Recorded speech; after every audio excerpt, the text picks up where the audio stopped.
Film dibuka dengan adegan 4 anggota mafia yang tengah sibuk di belakang markas mereka. Mereka sedang menyiapkan kiriman narkoboy, menyembunyikannya dengan cerdik di dalam sebuah semangka agar tidak terlihat. Was camouflage in there, innit? Yeah, I could see that. Di sisi lain, di depan gedung, seorang penembak jitu bernama Harper sedang mengamati dan dengan sekali bidikan, seorang penjaga berhasil dilumpuhkannya. Tak lama kemudian, tim Harper menyerbu markas, menyingkirkan siapapun yang menghadang mereka.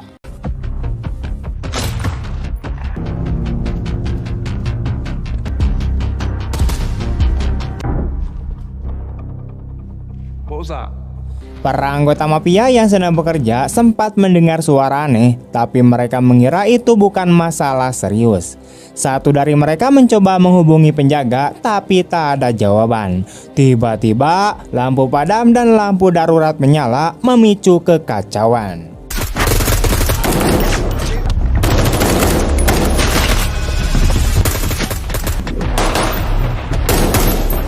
Pertempuran sengit pun terjadi dan tim Harper dengan cepat menguasai situasi. Hanya satu orang mafia yang tersisa. Di momen ini terungkap bahwa kelompok Harper dipimpin oleh Andy, mantan perwira marinir. Ia menghadapi pria terakhir itu sambil menunjukkan sebuah foto, menuntut pengakuan siapapun yang ada di dalamnya. Ternyata serangan Andy ke markas mafia ini adalah untuk memburu orang yang bertanggung jawab atas kematian putrinya. I've never seen him before in my life. Pria yang ketakutan itu akhirnya memberikan informasi yang dibutuhkan Andy. Setelah itu, Andy menemukan tumpukan uang besar dan memerintahkan timnya untuk mengambil semuanya. Markas mafia pun dibakar hingga rata dengan tanah.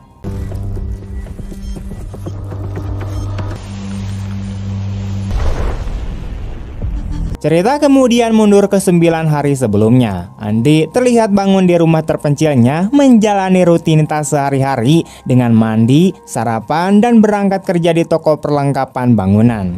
Namun pikirannya tampak kemana-mana, membuatnya sering kehilangan fokus saat melayani pelanggan.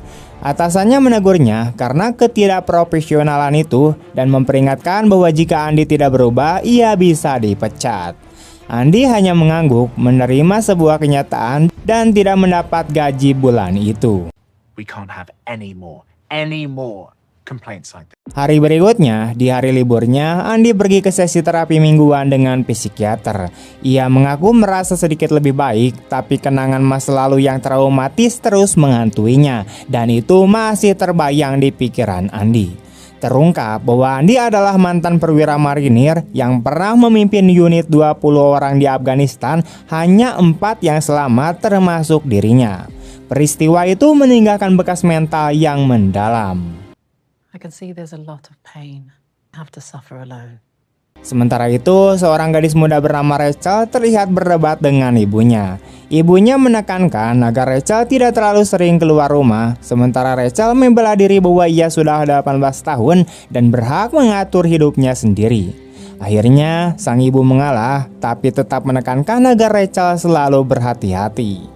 Di luar, kekasih Rachel bernama Cassius menunggunya. Ia memberitahu Rachel bahwa ia akan pergi selama seminggu tanpa membawa ponsel, yang hal itu membuat Rachel sangat kesal karena selama ini Cassius adalah tempatnya bercerita. Terungkap bahwa Cassius bekerja sebagai kurir narkoboy dan Rachel sudah mengetahui hal itu. Cassius mengajak Rachel untuk ikut mengambil paket yang akan dikirimkan keesokan harinya. Paket itu ternyata sudah diatur oleh rekannya bernama Harry yang kemudian bercanda menanyakan apakah mereka ingin berjalan-jalan. Have fun, kids. Thanks, man. Malam harinya setelah bersantai, Cassius menghadiri pesta teman kuliahnya bernama Bruno bersama Rachel. Namun tak lama kemudian, Harry menelepon menuntut paket segera dikirimkan. Cassius harus pergi mendadak meminta Bruno menjaga Rachel. Di pesta itu, teman-teman perempuan Cassius membujuk Rachel untuk mencoba narkoboy baru.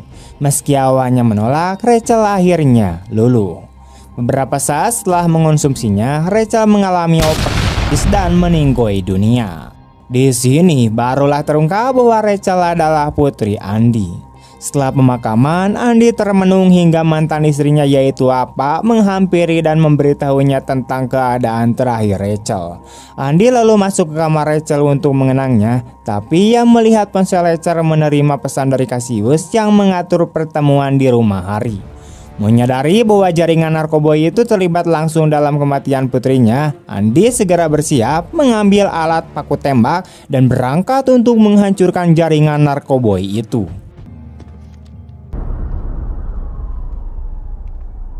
Sementara itu, Cassius tiba di rumah Harry untuk mengambil bayaran atas paketnya. Namun kemudian, Harry dan Bruno menyampaikan kabar buruk kepada Cassius bahwa Rachel telah meninggoy di pesta akibat overdosis. Mendengar itu, Cassius diliputi kemarahan dan meluapkan emosinya kepada Bruno sambil menuntut alasan mengapa Rachel diberi narkoboy padahal ia sama sekali tidak pernah menggunakannya sebelumnya.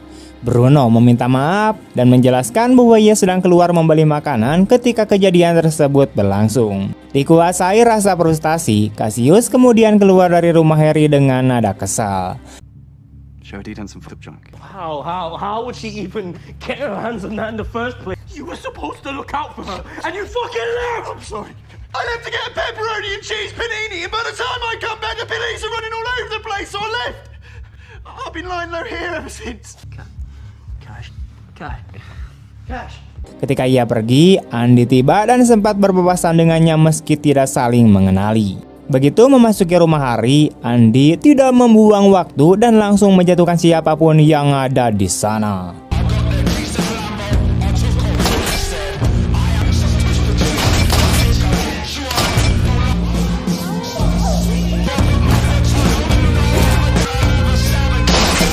Pada satu momen, ia berhasil merebut pistol dari salah satu anak buah Harry. Ia kemudian bergerak menuju ruang utama, di mana ia dengan cepat menghabisi Bruno, teman kuliah Cassius, dan memojokkan si Harry.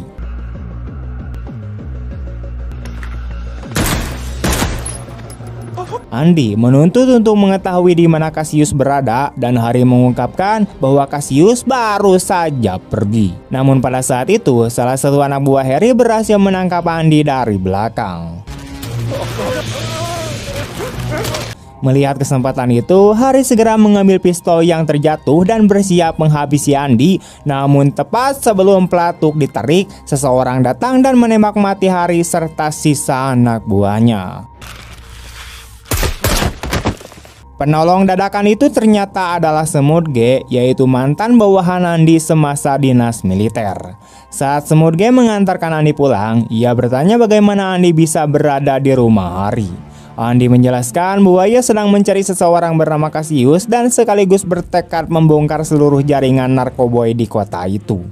Andy kemudian membalikan pertanyaan dan menanyakan bagaimana Semut G dapat menemukannya. Semut G kemudian menceritakan bahwa beberapa jam sebelumnya ia mendatangi rumah Andy untuk menyampaikan bela sungkawa atas kematian Rachel, namun Andy tidak ada di sana. Sebagai gantinya, Semut G menemukan sebuah catatan berisi alamat Harry, yang kemudian membawa ke lokasi tersebut untuk menyelamatkan Andy. Sebelum Andy turun dari mobil, Semut G mengajaknya untuk minum bersama keesokan malam di sebuah kafe.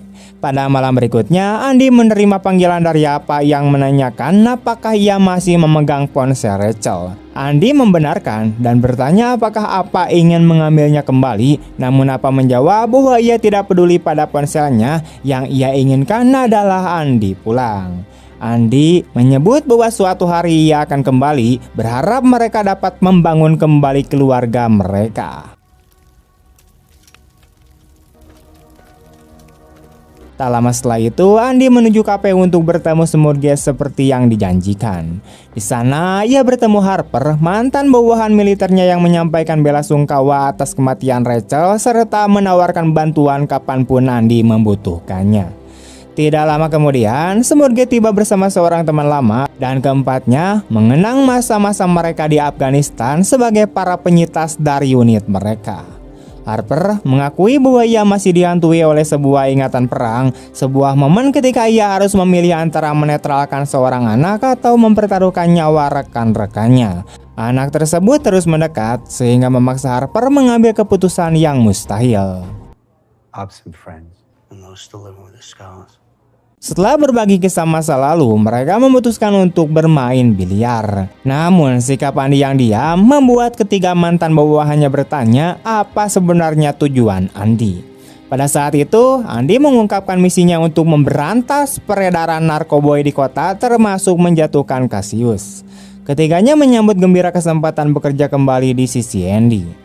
Di sisi lain, Cassius terlihat duduk sendirian di sebuah restoran sambil dikuasai rasa bersalah karena merasa bahwa jika ia berada di sisi Rachel saat itu, mungkin gadis tersebut masih hidup.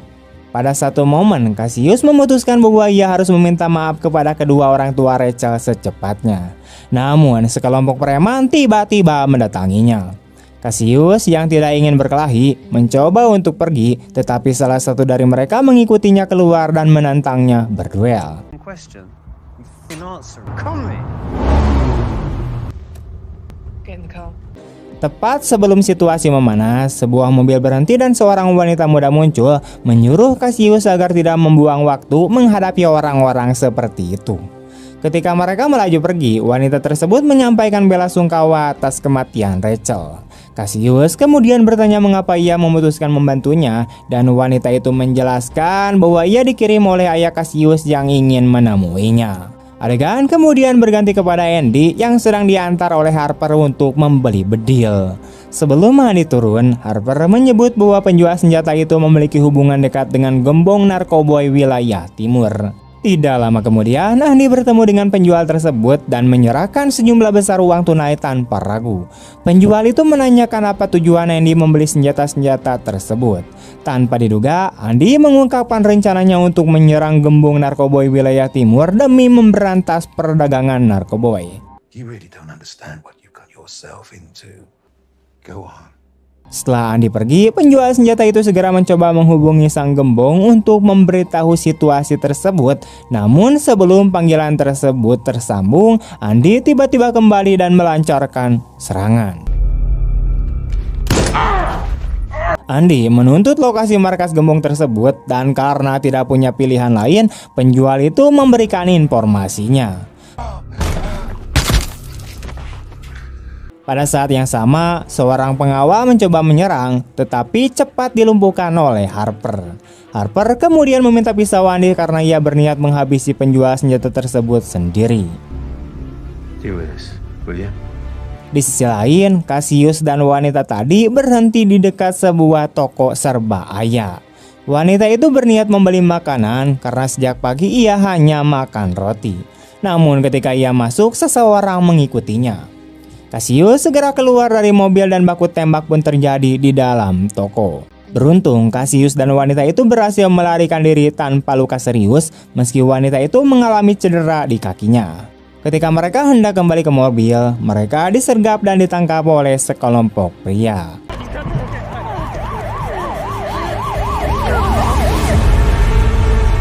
Pada akhirnya, Cassius dan wanita tersebut dibawa ke sebuah tambang dan dihadapkan kepada gembong narkoboy wilayah timur. Ternyata para pria yang menangkap mereka adalah anak buah sang gembong.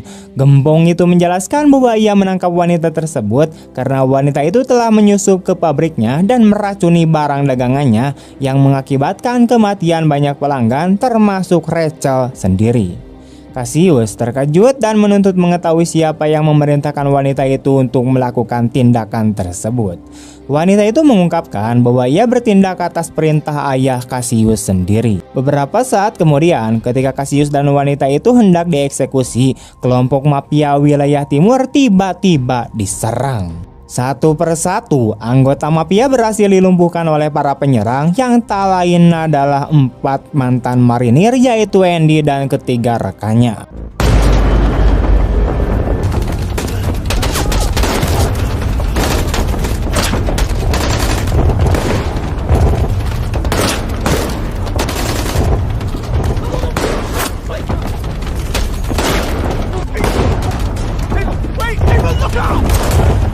Dalam kekacauan tersebut, Cassius berhasil masuk ke dalam mobil dan melarikan diri. Andy yang bertekad tidak membiarkan Cassius kabur, melepaskan beberapa tembakan ke arah kendaraan tersebut, namun usahanya tidak berhasil. Sesaat setelah Andy dan timnya akhirnya memenangkan pertempuran itu, pada momen tersebut Harper menghampiri seorang anggota mafia yang selamat dan menanyainya mengenai pengedar narkoba terbesar di wilayah tersebut. Lelaki itu mengungkapkan bahwa seorang pria bernama Lucian adalah bandar narkoba paling berkuasa dan markasnya berada di ujung kota. Adegan kemudian bergeser kepada Cassius yang kini berada di sebuah mansion mewah.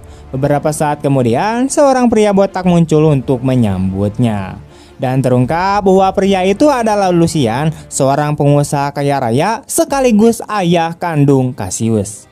Rupanya, Cassius telah lama berpisah dari ayahnya selama bertahun-tahun, sehingga ia meninggalkan rumah dan menjalani kehidupan soliter dengan bekerja sebagai kurir bagi para pengedar tingkat rendah demi memenuhi kebutuhan hidup. I know what you did. She died because of you. Because you laced the product. Why did you pick me up? For your own safety. I know what Harry's place. Pada malam hari itu, Andy dan ketiga rekannya tiba di fasilitas produksi narkoba milik Lucian, di mana mereka tidak membuang waktu dan langsung menghabisi anak buah Lucian satu persatu. Dan inilah adegan yang diperlihatkan pada awal cerita. Tak lama kemudian, tim Andy berhasil menetralkan pasukan Lucian dengan cepat, menyisakan hanya satu orang yang selamat. Andy lalu menginterogasi lelaki itu mengenai keberadaan Lucian dan lokasi putranya bernama Cassius. Dengan harapan mendapatkan belas kasihan, lelaki tersebut langsung memberikan semua informasi. Boss, it's time to go. She saw what we did back there. She knew what we'd do here. Pada hari berikutnya, Lucian memberitahu Cassius bahwa markas mereka telah dihancurkan oleh anak buah Andy, di mana diam-diam Cassius merasa senang karena ia memang tidak setuju dengan aktivitas perdagangan narkoba ayahnya. Akibatnya, Lucian menyatakan bahwa ia telah mengirim seluruh sisa pasukan untuk menghabisi Andy. Sementara itu, Andy yang baru terbangun segera merencanakan perjalanan menuju mansion milik Lucian bersama timnya pada malam itu juga. Namun, rencana mereka terhenti oleh panggilan telepon dari Apa. Dalam panggilan tersebut, Apa terdengar sangat ketakutan karena sekelompok pria berusaha menculiknya. Pada saat itu, Andy langsung menyadari bahwa mereka pasti adalah anak buah Lucian. Benar saja, rumah mereka mendadak diserang.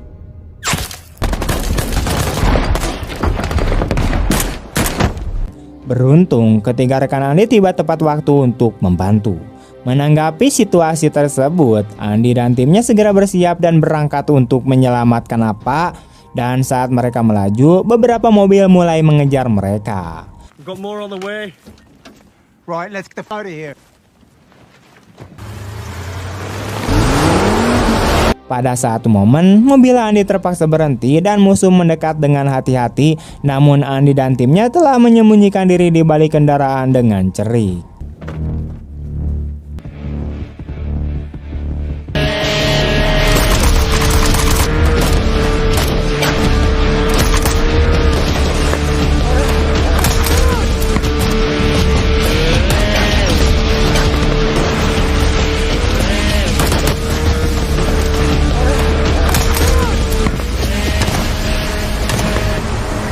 Dalam pengejaran itu, Andy mengetahui bahwa Apa telah diculik dan mereka harus segera menyelamatkannya.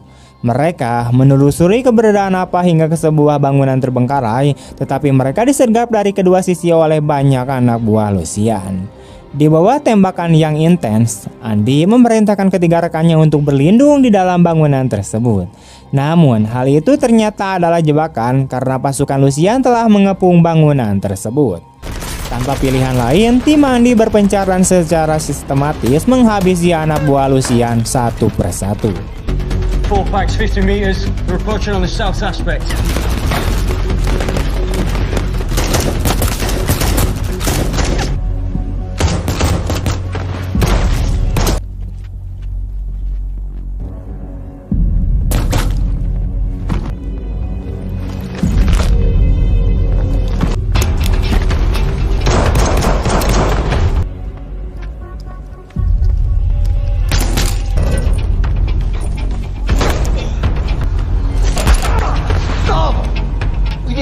Tak lama kemudian, Harper berhasil memojokkan musuh terakhir dan hampir menghabisinya, tetapi Andy menghentikannya karena lelaki itu merupakan anggota terakhir pasukan Lucian. Harper lalu menanyai lelaki itu mengenai keberadaan Nappa. Sayangnya, lelaki tersebut bersumpah bahwa ia tidak tahu dan mengaku bahwa hanya Lucian yang mengetahui lokasinya. Karena frustasi, Harper akhirnya membunuh lelaki tersebut. So where is she? I don't know. Pada malam itu, Lucian menerima kabar bahwa seluruh krunya telah dimusnahkan oleh Andy dan pasukannya hanya dalam waktu singkat. Takut akan kedatangan Andy yang sudah dekat, Lucian memutuskan untuk melarikan diri ke luar negeri dan berniat membawa Cassius yang berada di mobil belakangnya. Namun saat mereka hendak pergi, Cassius menyaksikan para penjaga ayahnya dibantai secara brutal oleh anak buah Andy. Tak lama kemudian, Andy mendekati mobil Lucian dengan cepat mengeluarkan pistol dan mengarahkannya kepada pria itu, di mana pada saat tersebut ia menuntut untuk mengetahui keberadaan Nappa. Dalam kondisi putus asa, Lucian menawarkan informasi tersebut dengan syarat Andy berjanji tidak akan menyakiti putranya yaitu Cassius. Ia menjelaskan bahwa Cassius memiliki perasaan yang sangat dalam terhadap Rachel dan tidak pernah berniat untuk menyakitinya. Pada akhirnya, Andy menyetujui syarat tersebut. Setelah Lucian mengungkapkan lokasi apa, Andy mengeksekusinya secara dingin. Actions have consequences. Sesuai janjinya, Andy melepaskan Cassius dan kembali bergabung dengan rekan-rekannya yang menunggu di dekat sana. Beberapa hari kemudian, Andy berkumpul dengan timnya, di mana ia memberitahukan bahwa ia dan Nappa telah berdamai dan sekarang tinggal bersama. Ia menyampaikan rasa terima kasih kepada para rekannya atas dukungan yang tak pernah goyah. Keempat pria itu yang kini terikat oleh pengalaman yang sama, berjanji untuk tetap bersatu dan saling melindungi.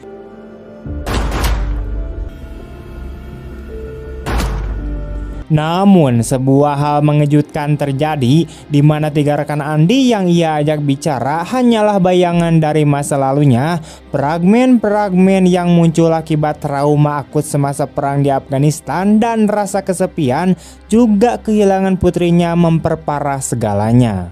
Kenyataannya, ketiga rekannya itu telah gugur di medan perang dan hanya Andy lah seorang yang selamat. Saat menghancurkan kartel narkoba pun, dia sendiri yang melakukannya tanpa bantuan siapapun. Meskipun bagi Andy mereka tampak nyata, dunia di sekitarnya sebetulnya sunyi dan kosong.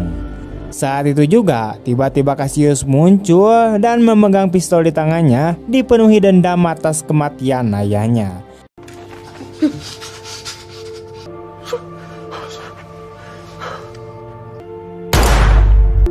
Cassius dengan setengah hati kemudian menembak Andy. 15 menit kemudian, tenaga medis tiba di lokasi, tetapi nyawa Andy tidak berhasil diselamatkan. Tamat. Terima kasih teman-teman telah menonton sampai akhir. Sampai jumpa di video-video selanjutnya. Dan jika kalian suka dengan video ini, jangan lupa untuk like, komen, share kemanapun kalian suka.